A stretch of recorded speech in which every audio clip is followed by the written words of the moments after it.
Indians have long taken pride in their ancient land and its incredible diversity. Yet, as a people committed to true pluralism, inclusiveness, and secularism, it is time to examine honestly whether the idea of a single monolithic Indian nation truly reflects reality or whether it is an artificial construct that deserves rethinking. A nation is fundamentally a community bound by shared language, culture, ethnicity, history, or faith, bonds that create deep emotional loyalty. India possesses extraordinary richness 22 official languages, hundreds of dialects, distinct Dravidian and Indo Aryan civilization, Northeast communities with unique roots, and countless ethnic groups. This is not mere variety, it represents multiple living nations sharing one political roof. Historically, the subcontinent was never governed as one unified country for extended periods. Regional kingdoms and cultures flourished independently long before colonial borders were drawn. Today, evidence surrounds us. Tamil nationalism draws passionate strength from ancient language, literature, and identity that many feel more deeply than any pan Indian label. Naga nationalism fiercely guards unique tribal traditions and autonomy. Punjabi nationalism thrives on linguistic pride, cultural memory, and historical resilience.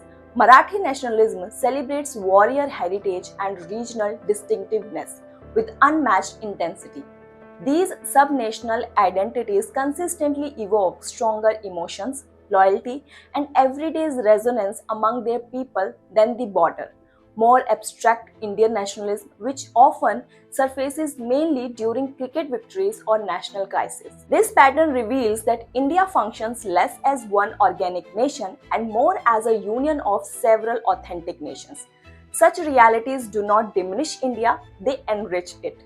Genuine secularism and inclusiveness demand respect for these living identities rather than forcing them under a heavily centralized structure. The mature and forward looking solution lies in evolving beyond the current model. A genuine confederation would grant real autonomy to these cultural nations. Tamil Nadu over its Dravidian heritage, Nagaland over its traditions, Punjab and Maharashtra over their languages and local affairs, while preserving unity on defense, foreign policy, and economic cooperation. This is not fragmentation, it is the highest expression of unity in diversity, voluntary, respectful, and built on honest pluralism. Indians possess the wisdom and confidence to move toward a looser, stronger union where every community feels truly at home. That path honors the subcontinent's civilizational mosaic and secures a more stable future for all.